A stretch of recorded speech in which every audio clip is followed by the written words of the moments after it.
presentation, not all the QA sessions usually, so that people feel free to. Okay, great. And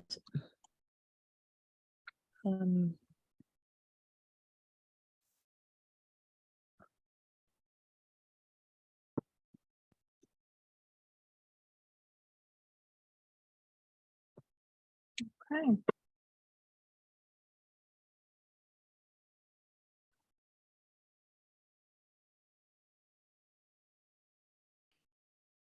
good.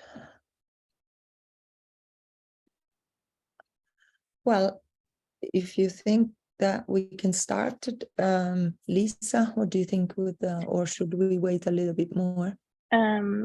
We can, introduce Yasuyo maybe, and then well, if other people are joining, I'll admit them after we've introduced Yasuyo and then we've started. Great. Okay, all right. Right. So I just say 2 words as CERLL that I wanted to thank you, first of all, Dr. Tomita, for accepting to be one of our speakers in the CERLL research circles, and to thank you all for being with us today and make this event a success. And as you have seen from the title, Dr. Tomita has worked with Professor Nina Spada also with this on this presentation. However, Nina could not join today, and so she's presenting on behalf of both. Maybe Lisa, do you want to introduce Dr. Tomita, if you want, or I can? Yes, I would like to. And also from my side, thank you, Dr. Tomita, for agreeing to present for us today. You're kicking off our research circle series actually for this year.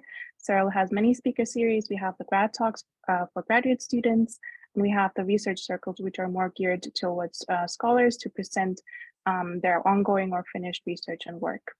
As we have said, Dr. Tomita has kindly agreed to be with us here today.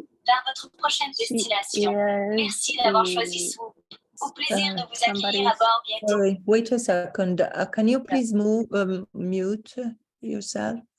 The person who had can you please all mute during the presentation? Thank you. Okay, I think it was somebody joining recently and they forgot to do that. Okay. Yeah, okay. Yeah. All right. So like I said, thank you again for joining. And Dr. Tomita is a sessional lecturer here at OISE. Her research and teaching in that she's interested in second language acquisition, teaching methodologies, learner identity, and investment. She is also interested in technology use and action-oriented learning. Her latest publication focuses on second language acquisition theory and practice in Japanese and Korean classrooms. And as we said previously, today she's presenting on her work, in which she collaborated with Dr. Nina Spada. And her talk today is entitled Native and Non-Native Speaking Teachers, a Meta-Analysis. And with that, I give you the floor. It will be, I think, 1 hour and 5 minutes that Dr. Tomita said she will present. And then we'll have around 25 minutes for Q&A afterwards. So thank you for coming to the talk, Native, Non-Native Speaking Teachers, a Meta-Analysis. And thank you, Enrica, and Lisa, and Aisha for this opportunity to present the study. So I'm Yasuyo, and I'm presenting the study today that I've been working with Nina for many years.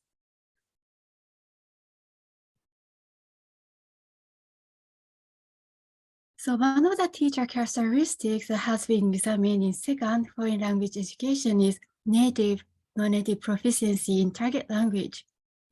Some may be surprised to see today's topic, actually, and you wonder why I'm still talking about this topic. After many years of research and debate by many scholars, but I still hear about native, non-native issues in language teaching.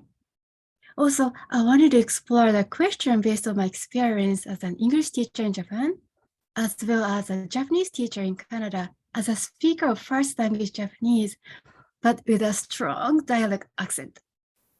So thanks to training applied linguistics and encouraging discussions with colleagues and inspiring research, I have gained theoretical understanding that it is a myth that native-speaking teachers are ideal teachers.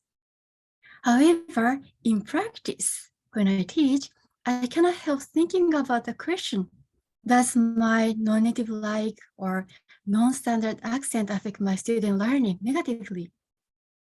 So such a doubt may lead to lack of confidence when teaching.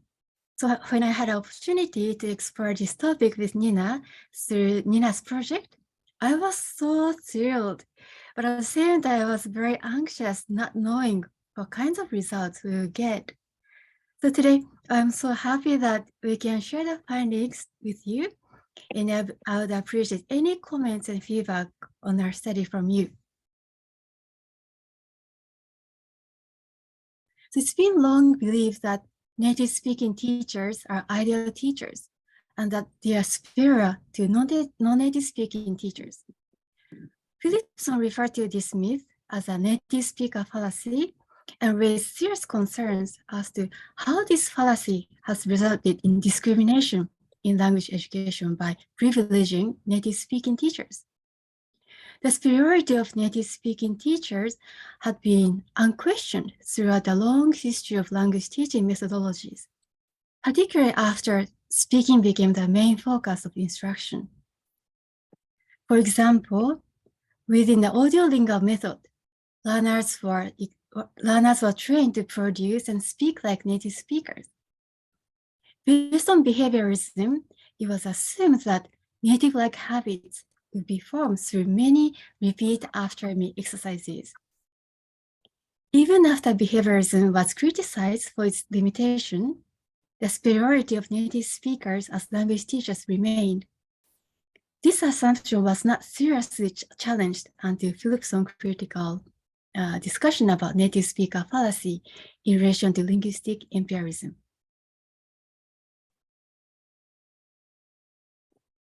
One of the responses to native speaker fallacy is in a professional movement referred to as non-native English-speaking teachers that contribute a more democratic, participatory, professional, and egalitarian future for language education. As this movement has received global awareness, monolingualism has shifted towards multilingualism and plurilingualism, where linguistic diversity is celebrated in the classroom and workplace. With an increasing number of qualified language teachers who have also learned the additional language in which they teach, a consensus is emerging that it is not realistic or necessary for non-native speaking teachers to achieve native-like proficiency, and that other factors, particularly pedagogical knowledge and experience, are far more important. Nonetheless, the native speaker fallacy continues in many language teaching contexts. Indeed, biased attitudes favoring native-speaking teachers over non-native-speaking teachers exist within some non-native-speaking teachers themselves. Extensive research has been conducted to raise awareness among language teachers about the native speaker fallacy and to defend non-native teachers' professional status. This includes studies focusing on race, identity, ownership, accent, teachers' linguistic proficiency and self-efficacy, assessment, and attitudes and perceptions. Overall, the findings of these studies show that learners tend to have more favorable attitudes towards native-speaking teachers than non-native-speaking teachers, particularly early in their learning stages. But the attitudes often change over time. The findings also support the argument that native and non-native speaking teachers are equally effective teachers with their own strengths. For example, native speaking teachers are considered a great resource for authentic culture and pronunciation. Non-native speaking teachers, on the other hand, are considered to have great knowledge about grammar and language learning strategies, and they can more empathize with their student learning difficulties.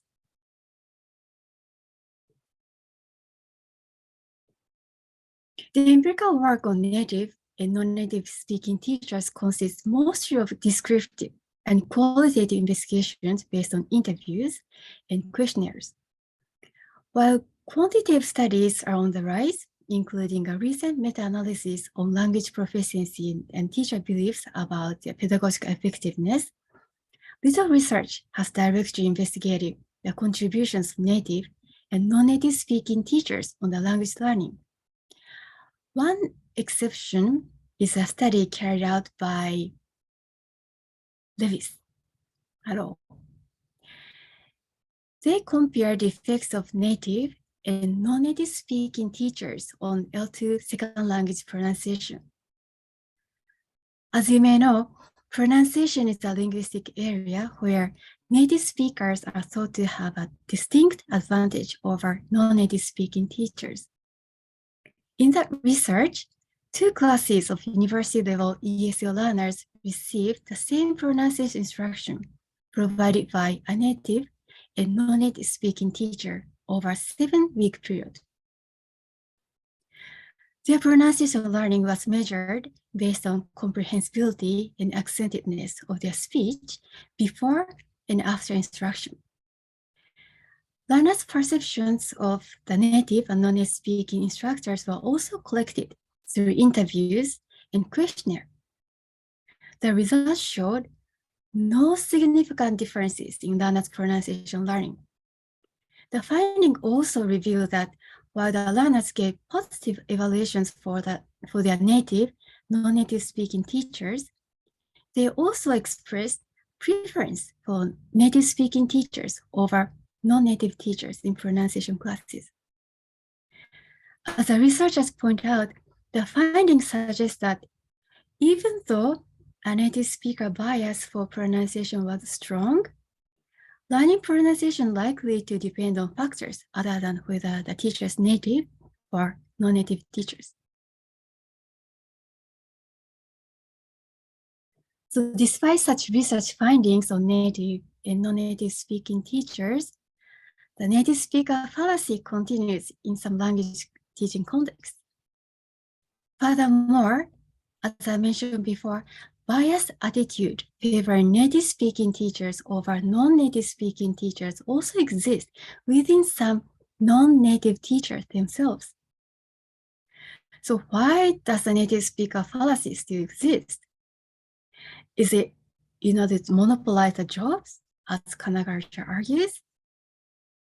Or is it because certain characteristics of non-native teachers would really affect their students' learning negatively? Or is it due to non-native teachers' lack of confidence, including myself? So more empirical data is needed to contribute to discussion on native speaker fallacy. So this research has also been motivated by my own personal experience as an English teacher in Japan, as a second or foreign language speaker of English. And also my experience as a Japanese language teacher who speaks Japanese as a mother tongue, but with a strong dialect accent. Even though constantly put an effort by consulting Japanese accent dictionaries and online accent tools that visually show pitch accent through the wave lines, I have great difficulty hearing the standard Japanese accent and also speaking with a standard Japanese accent. And of course, I'm aware of research showing that well-trained teachers are effective teachers, regardless of whether they are native or non-native speakers in theory, but in practice, I constantly worry about whether my non-standard accent negatively affects my student language learning and motivation. So some may argue that dialect speaking teachers are different from non-native speaking teachers. However, as Tsuchiya argues, dialect speaking teachers do not fit in the native and non-native speaker dichotomy. But They share the same concerns as the non-native speaking teachers. That is, they may be under pressure to be able to speak with a standard accent, like ideal native speakers. So the present study explores the effects of native and non-native speaking teachers on second language learning, specifically grammar learning. As you may know, grammar has been extensively researched in instructed SLA. Also, grammar is a linguistic area where native and non-native speaking teachers are thought to bring different strengths in relation to types of instruction, such as communicative teaching or grammar-focused teaching, and also type of knowledge, such as using grammar accurately or using language fluently in communication. So let's look at the type of instruction and knowledge discussed in instructed SLA. The effects of instruction have been investigated in numerous experimental and also quasi-experimental studies and synthesized in several meta-analyses. Overall, the results indicate that instruction is beneficial for second language learning. However, questions remain as to what type of instruction may be more beneficial than another, and what type of knowledge results from instruction. So let's look at the first question, which is what type of instruction may be more effective or more beneficial? Most of the meta-analysis indicate explicit instruction is more effective than implicit instruction. Explicit instruction includes rule explanation and drawing students' attention to language forms, whereas implicit instruction includes neither and focusing on meaning.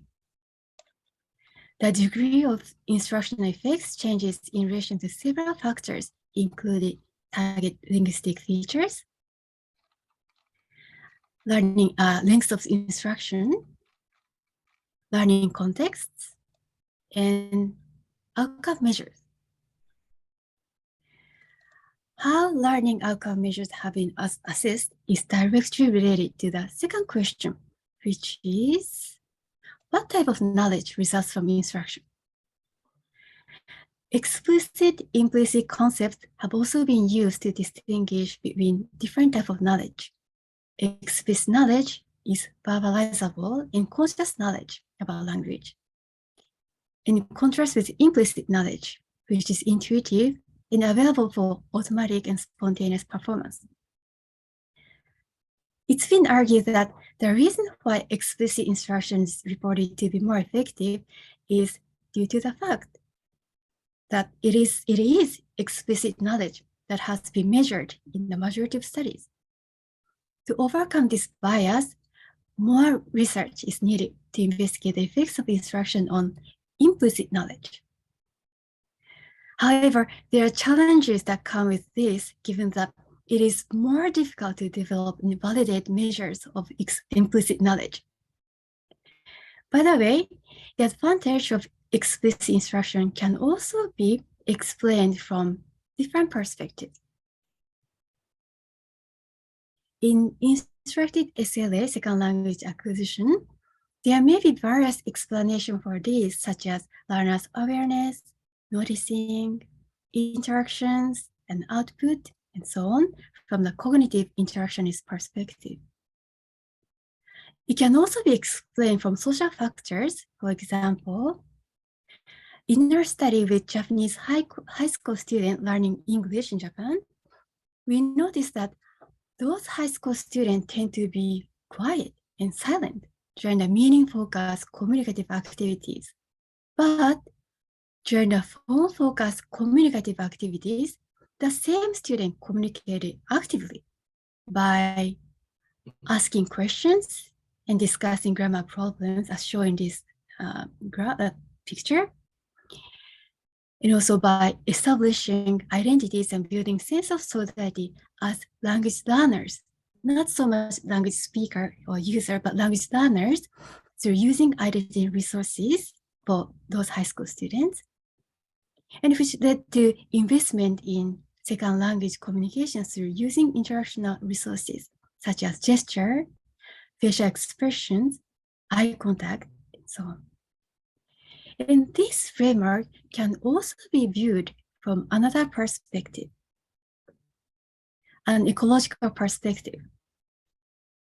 The ecological perspective helps us to see a shared core understanding of language learning and teaching through examining various contributions brought by multifaceted theoretical underpinnings, such as linguistic, psychological, cognitive, sociological, environment dimensions.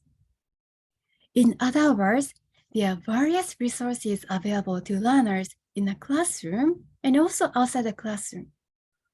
But also it's important for learners to be aware of these resources around them and become able to use them for their own purposes. Native and non-native speaking teachers can also be part of this ecological system. Also, teachers themselves have resources available around them as well. The purpose of this present study is to explore the effects of instruction provided by native and non-native speaking teachers on second language grammar learning. As I mentioned before, grammar learning has been researched extensively, and also grammar is a linguistic area where native and non-native speaker teachers are thought to bring different strengths. For example, non-native speaking teachers are often considered to be more effective providing explicit grammar instruction, which leads to learners' explicit conscious knowledge about the language.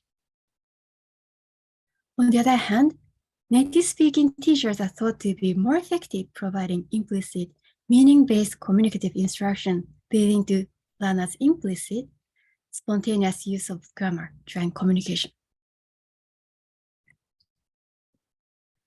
To explore the role of native and non-native speaking teachers in relation to the effectiveness of instruction, we conducted a meta-analysis, or more specifically, moderator analysis using native and non-native status as a moderating factor in the meta-analysis. The data used for the present study were originally collected for another larger meta-analysis to investigate type of instruction and type of knowledge and type of language feature. But in this present study, we used a subset of the primary studies in the original meta-analysis to investigate the following research questions. Are the effects of instruction L2 learning influenced by whether the teacher is native or non-native speaker? So this is for testing the native speaker fallacy.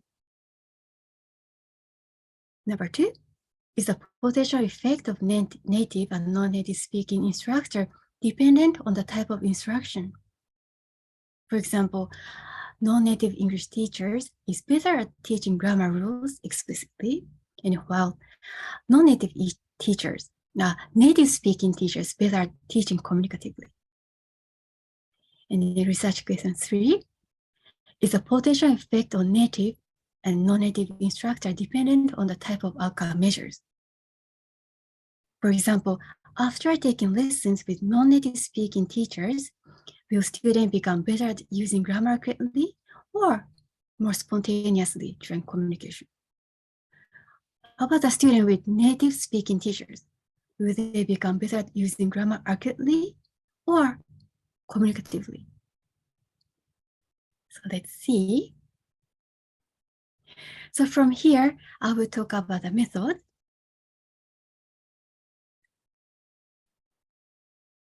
A literature search was conducted through a library search engine. The following keywords were used in combinations when searching the literature. In addition, the references of the retrieved article were consulted, and further journal articles and book chapters were retrieved. In total, more than 1,000 studies were retrieved. The inclusion criteria for the primary studies were published between 1995 to 2015. The studies included both pre-test and post-test. The study included true control group and included instructional treatment sessions.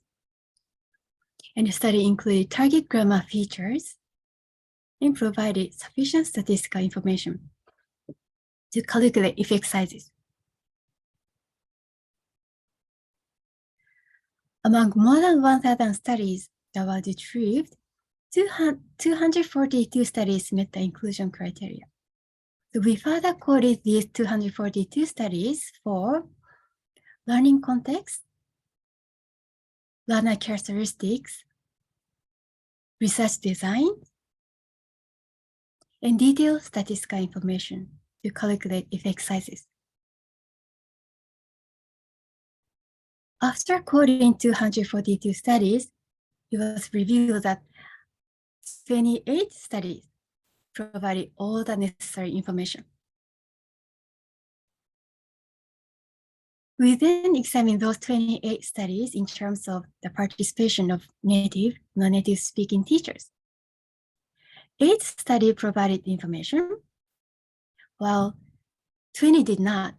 So we conducted the researchers of these 20 studies, and 18 out of 20 responded with detailed information about their instructors, including native and non-native speaking status. As language teachers and researchers in applied linguistics, we understand how sensitive these questions are, and we feel so grateful for these authors of these 20 studies. In the end, 26 primary studies were included in the meta-analysis for this study. So these are the 26 studies that were included in this meta-analysis.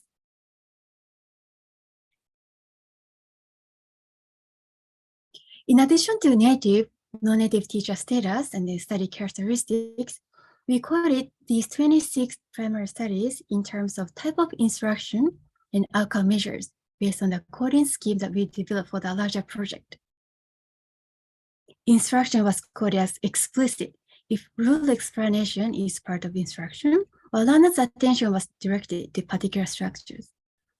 Instruction was coded as implicit if neither was included in the treatment, and communication was the main focus. The outcome measures were coded into 2 types, control and free task. Control task consists of metalinguistic judgment, selected responses such as multiple choice, constrained constructed responses such as fill in the blank. Free tasks are free constructed responses such as communicative tasks and conversation. 6 coders coded the studies, and the interreliability was high, 87 and 80, respectively. So to compare the effects of instruction in relation to native and non-native speaking teachers, effect sizes were calculated for 26 primary studies using Cohen's D. We used online effect size calculator developed by Wilson, but the rest of the analysis was conducted using Excel. Because effect sizes tend to be positively or upwardly biased when based on the small sample sizes, unbiased effect sizes were calculated for all effect sizes. In addition, a number of procedures were carried out to ensure reliable comparisons, including checking the overall effects of instruction, publication of sampling biases, and homogeneity of the data. After checking the quality of data, a meta-analysis was conducted to answer the research question. To answer the first research question as to whether the effects of instruction and learning are influenced by native or non-native status, we compared effect sizes of native and non-native speaking teachers' instructional effects.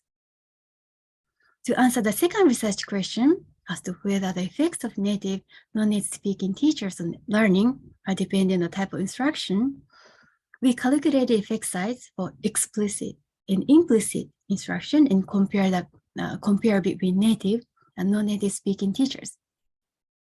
To answer the third research question as to whether instruction effects by native, non-native teachers depended on the type of outcome measures, we calculated effect sizes for control, free outcome measures, and then compare them between native and non-native speaking teachers. Up to here, is it okay? Any question up to here? Okay. It's clear, thank you. Thank you, Mika. Thank you. So from here, we will show the results. First, I'd like to present the overall characteristic of the 26 primary studies included in this meta-analysis, such as context, target language, proficiency level. After getting the overall picture of the primary studies, then we will look at the results meta-analysis. This table summarizes the number of primary studies and publication years. As the table shows, 16 studies out of 26, which is about 62% of the studies, were taught by native-speaking teachers, and 10 studies out of 26, which is about 40% of the studies, were taught by non-native speaking teachers. The number of studies taught by non-native speaking teachers gradually increased over the years. The left side is a year of publication, and the number here shows the number of publication. So as you can see, the number of study increased over years. This table presents sample sizes of primary studies.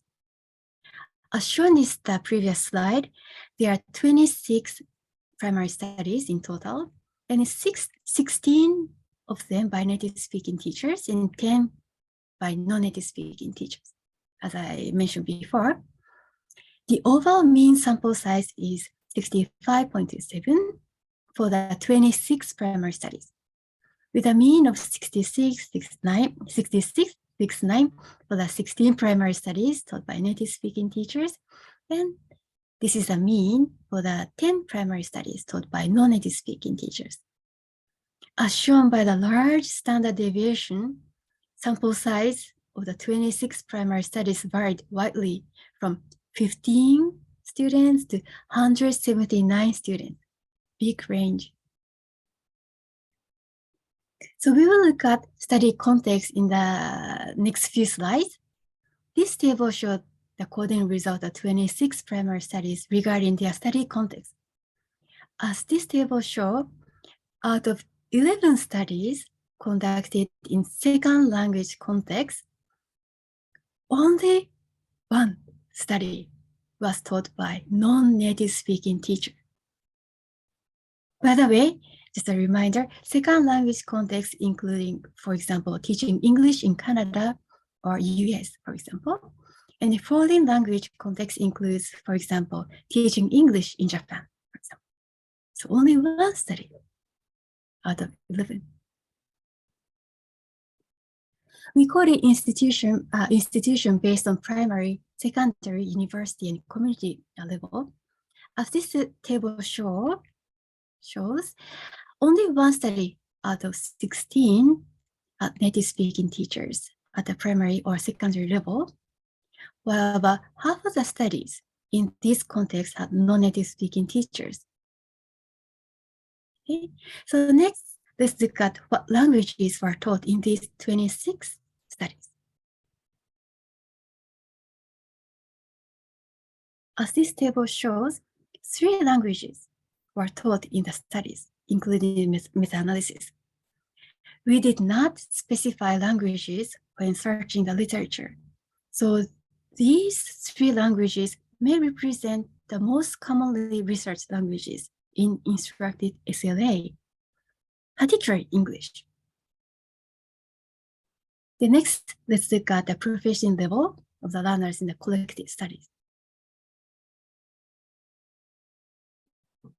We coded proficiency level into beginner, intermediate, advanced, and mixed, and not specified.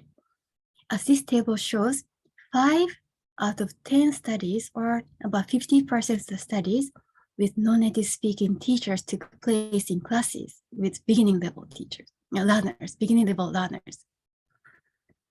While more than 60% of the studies, or 10 out of 16 studies with native speaking teachers, were with intermediate and advanced learners.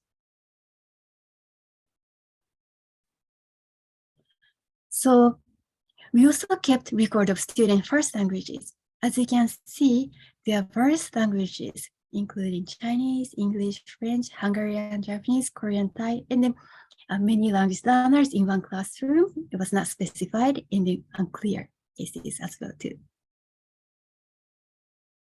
This table shows where the studies were conducted, including Canada, China, Hungary, Japan, Korea, New Zealand, Thailand, and USA. In the next few slides, we will look at study designs and statistical information. This table shows the number of post-tests conducted in the primary studies. As you can see in this table, there are one post-test, maybe some study has only one post-test. Some study included two post-tests, immediate post-test and delayed post-test. And some study included three post-tests, immediate post-test, delayed post-test, and the delayed post number 2. So about 70% of the studies, or 18 studies out of 26 studies, had 2 or 3 post-tests. However, the timing of the providing a delayed post-test varied. So let's look at the timing of the test in the next slide. This table presents the timing of the providing a pre-test, showing whether the pre-test was conducted on the same day as a treatment session or provided within a week, and so on. This table shows the timing of the immediate post-test, indicated whether the immediate post-test was conducted on the same day on the treatment session or within a week or after the session, or more than a month after the treatment session. The last table shows the timing of the delayed post-test.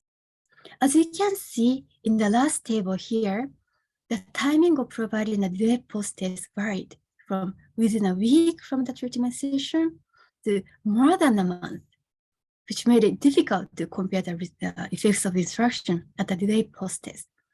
So we decided to analyze the effect size only at the immediate post-test, the majority of which were conducted within a week after the treatment. In the next slide, let's look at the statistical information provided in the studies.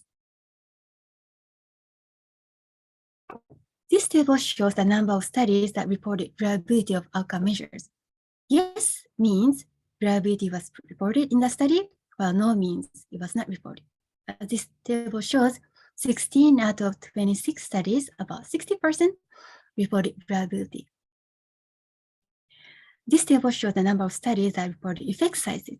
As you can see, only 6 out of 26 studies, or about 20% of studies, reported effect sizes. So we calculated effect sizes based on the statistical information provided in the primary studies.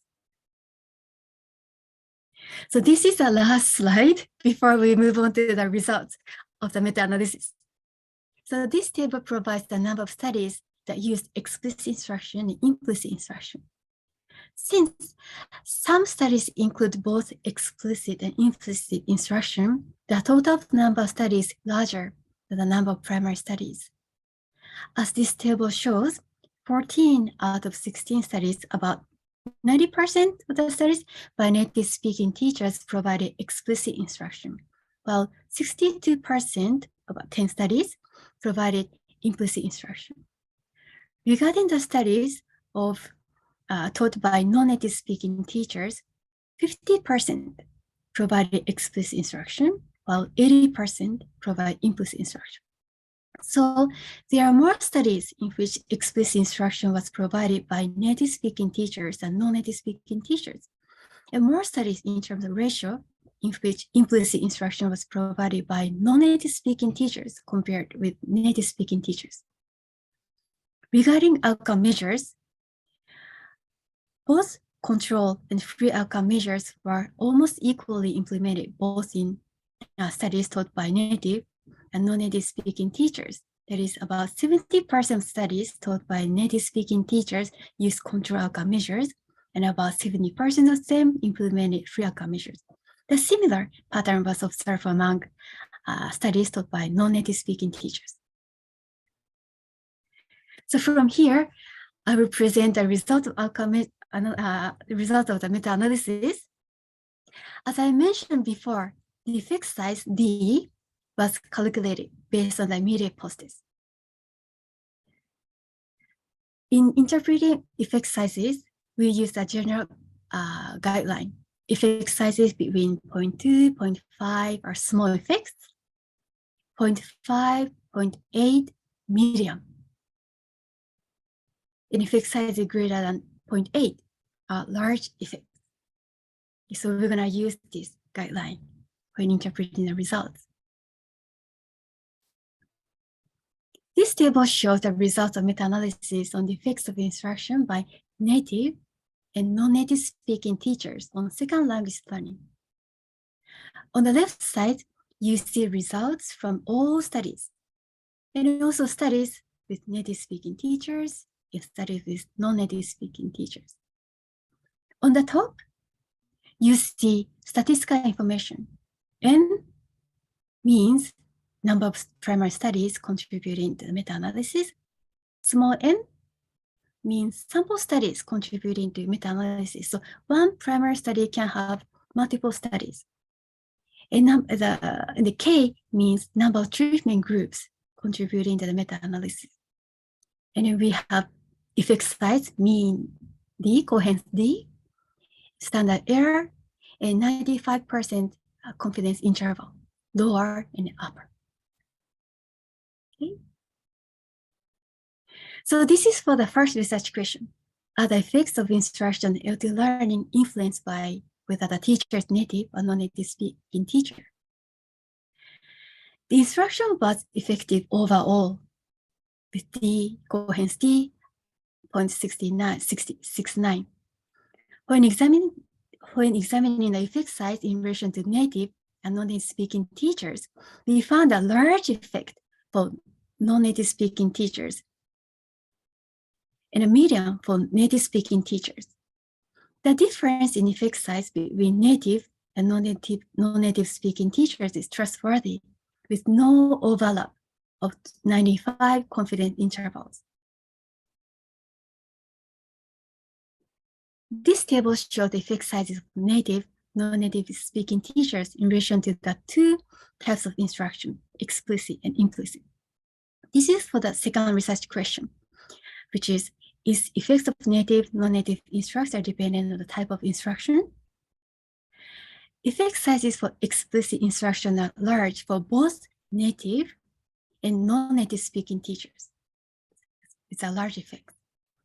Since 95% confidence intervals slightly overlap, caution needed when interpreting these results. This table also shows the effects of implicit instruction by native, non-native speaking teachers on LT learning. The effect size for native speaking teachers was small, while the effect size for non-native speaking teachers was large. The 95% confidence interval do not overlap, indicating that the difference between native and non-native speaking teachers is trustworthy.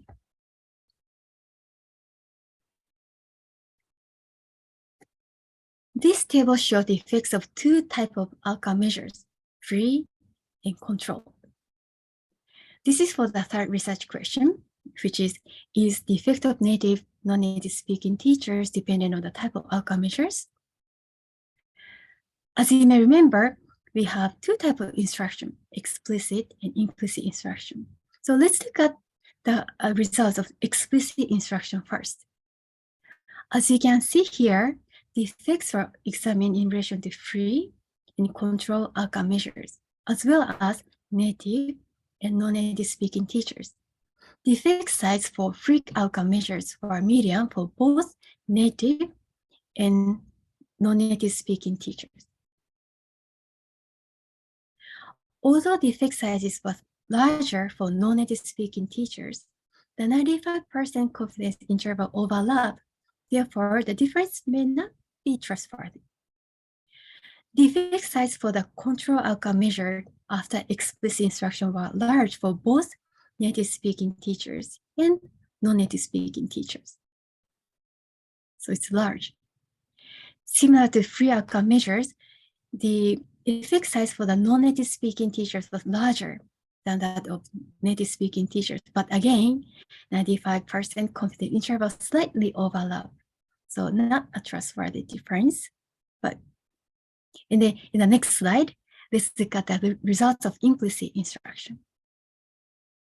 So this is the results of implicit instruction. So this table presents the effect size for learners' performance on outcome measures after receiving implicit instruction by native and non-native speaking teachers. The effect size for the free outcome measures by native speaking teachers was small. However, 95% confidence interval includes 0. Thus, we have to be careful when interpreting the results. On the other hand, the effect size of learners' performance of free outcome measures by non-native speaking teachers was large. And 95 confidence interval of native and non-native teachers do not overlap. So the difference between native, non-native speaking teachers with respect to free outcome measures after implicit instruction seems to exist.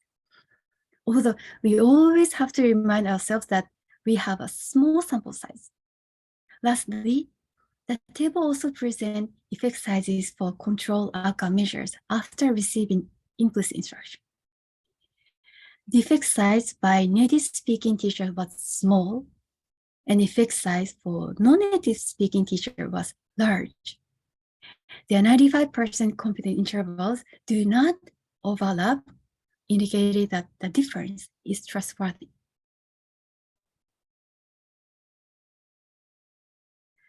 So this slide summarizes the results.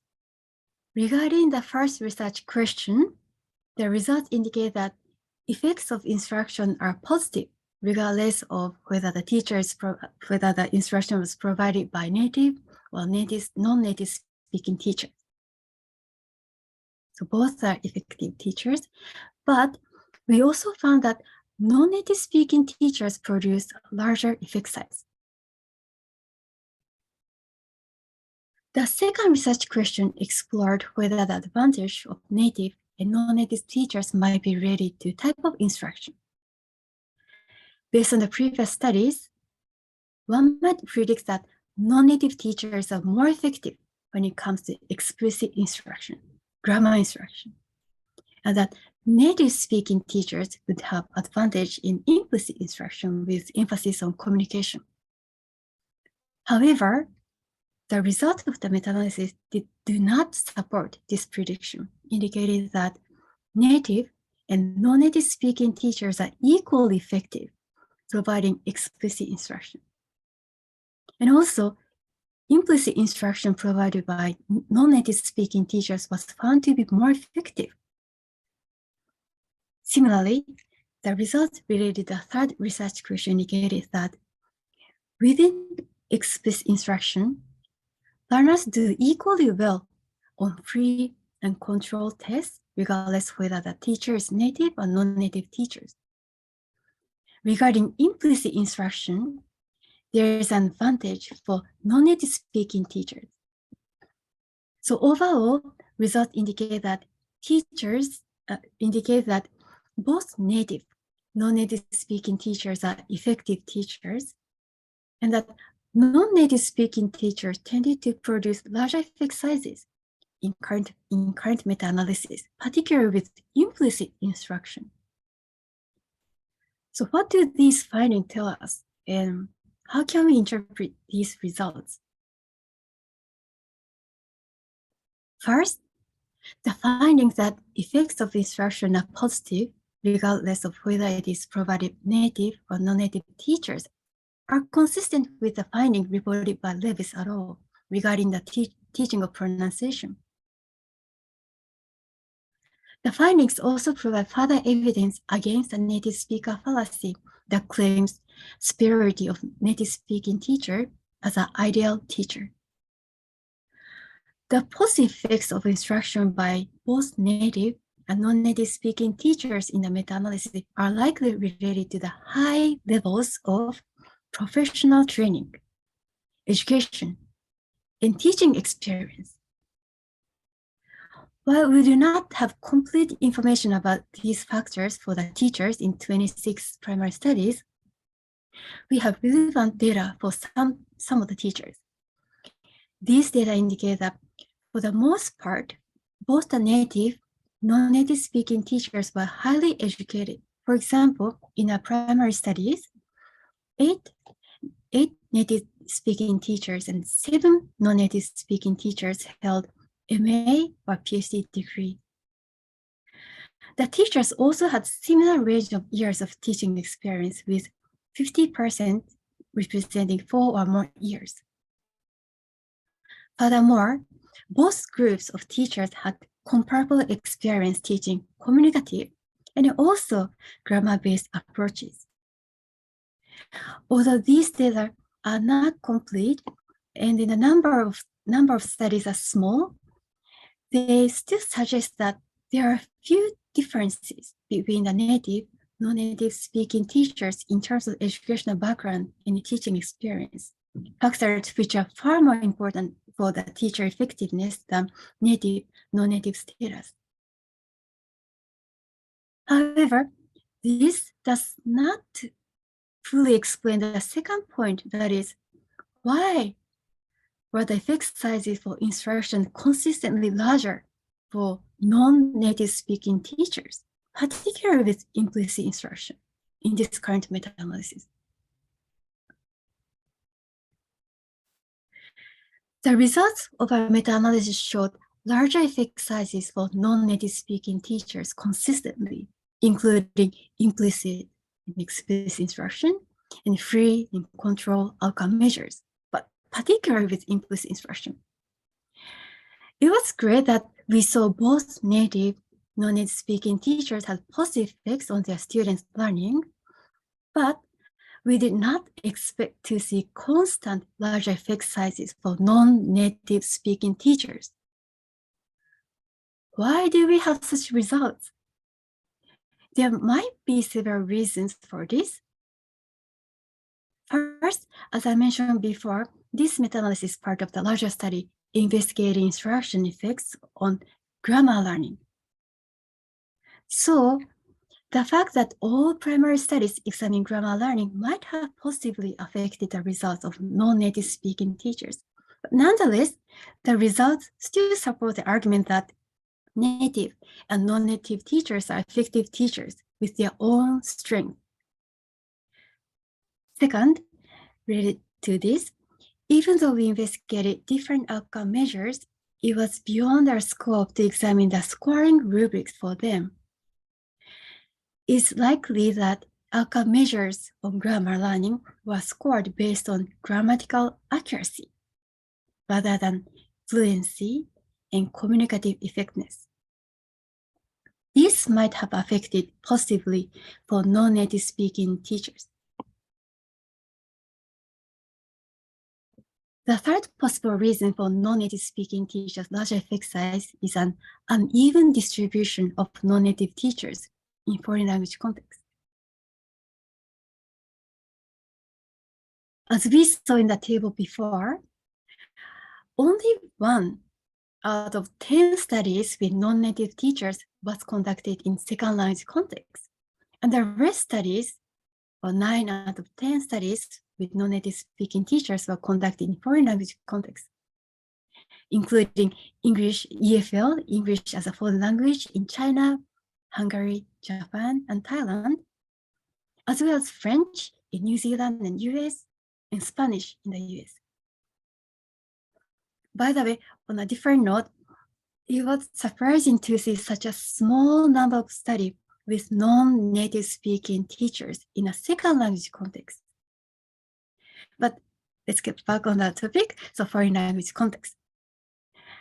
It's been argued that pedagogical orientation in foreign language context is often more traditional.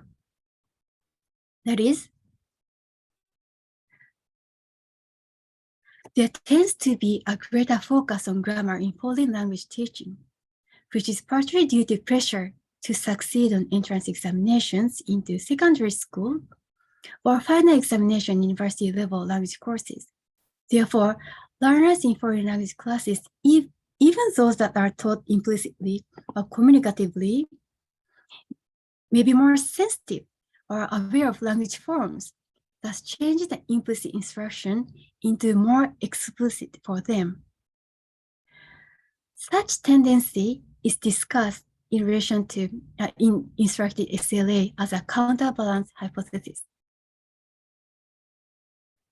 So implicit instruction becomes explicit in the context. This counterbalance hypothesis may help to explain the greater advantage of implicit instruction for non-native speaking teachers who are mostly teaching foreign language context in a meta-analysis. Lastly, related to this point, that is, learners changing the implicit instruction into more explicit for themselves, an ecological perspective on language learning may explain that non-native speaking teachers' larger effect sizes, as well as overall positive effects of both native and non-native teachers. Let's look at this final point in the next slide.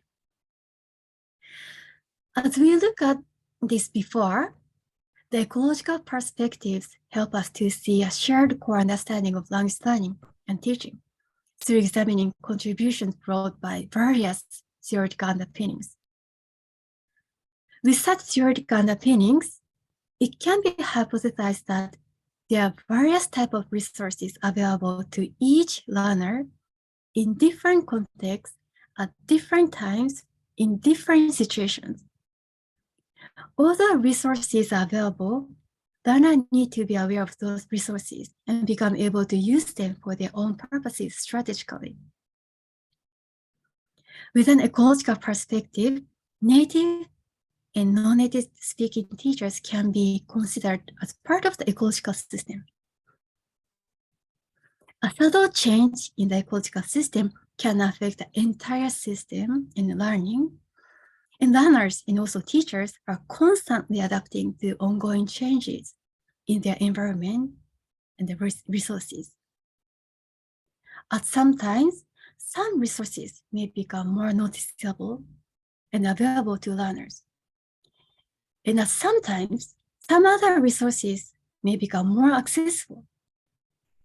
And at some time, there may be quality changes in resources, as we saw in the counterbalance hypothesis, where implicit instruction changed into explicit instruction through learners' perceptions and the learners' adaptation for their classroom pedagogical culture, as well as for their learning purposes. So let's go back to our previous slide. With ecological perspectives, we can see that native and non-native speaking teachers are part of the ecological system, and there are various factors influencing each other. This explains why instruction was effective, regardless of the native, non-native status. That is, as I explained before, learners and also teachers are constantly adapting to any changes in the ecological system using available resources strategically and making decisions appropriate for their situations. The native, non-native status occupies just part of the ecological system, and many other resources are complementing each other and available in the classroom and also outside the classroom, particularly with the teachers who are familiar with many teaching approaches and techniques through professional training and teaching experiences. So this explains the positive effects of instruction, regardless of whether the teacher is native or native speaking teacher. Regarding the non-native speaking teachers' large effect sizes, all factors as shown here are interrelated.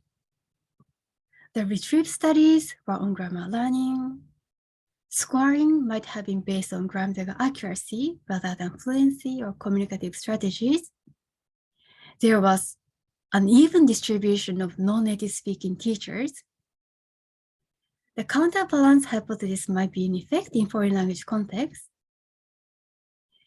Certain resources might have become more prominent and available for learners. And all these might have contributed to non-native speaking teachers teachers larger effect size in this current meta-analysis with our current data at the time of our data collection. So even though I spent some time exploring the possible reasons for the larger effect size for non-native speaking teachers, because it was something we didn't expect. But it's important to remember that instructional effects of both native and non-native speaking teachers were large. Both teachers have a large effect size and a positive based on our meta-analysis. In sum, by comparing the effects of instruction on L2 learning between native and non-native speaking teachers, result of this meta-analysis then support to the argument that both native and non-native teachers are effective instructors, confirming existing theoretical empirical work in the native, non-native teacher literature. We have also attempted to provide explanations for the unexpected finding of the consistently larger effect size for non-native speaking teachers from multiple perspectives, including native, non-native teacher literature, instructive SLA, with the ecological system showing interrelatedness of those multiple views. It is also important to keep in mind the following limitation of the study. First, the number of the primary study was small. And second, it was beyond our scope to examine scoring rubrics for outcome measures. It would be useful to investigate how scoring rubrics might affect the result outcome measures in future study. Third, we did not examine the effect sizes at the delayed post-test because the time of them varied greatly among the primary studies. So it would be important for future study to consider these limitations. And lastly, we focused on grammar learning in this study. It was beyond our scope to explore other areas because only for grammar study, there are more than 1,000 studies to review. So in the future, it will be very interesting to see studies on other areas such as pragmatics.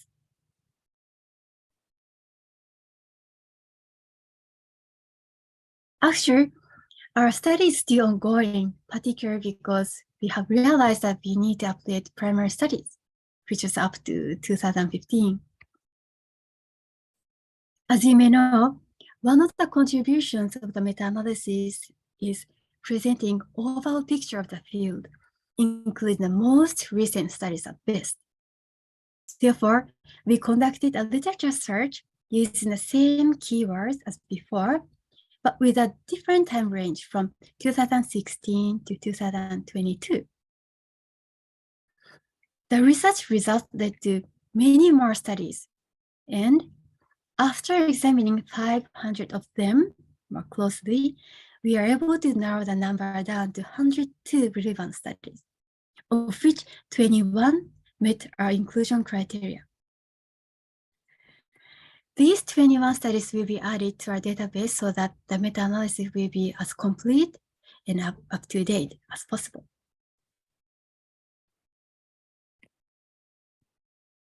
So in conclusion, the result of the meta-analysis we look at today indicates that instruction is effective for second language learning, regardless of whether it is provided by native or non-native speaking teachers. The beneficial effects were supported with native, non-native teacher research, instructive SLA, and ecological system. Our results add further evidence to ongoing efforts to refute the myths about the superiority of native-speaking teachers and to underscore the importance of teacher training that raises teachers' own awareness towards strategical use of resources, including research findings, theoretical pedagogical knowledge about teaching approaches, and their own teaching experiences, and all of which will lead to learners' greater access to resources.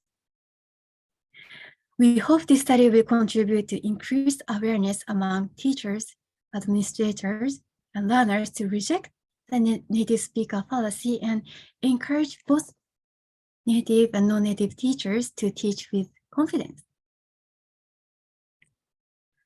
Thank you.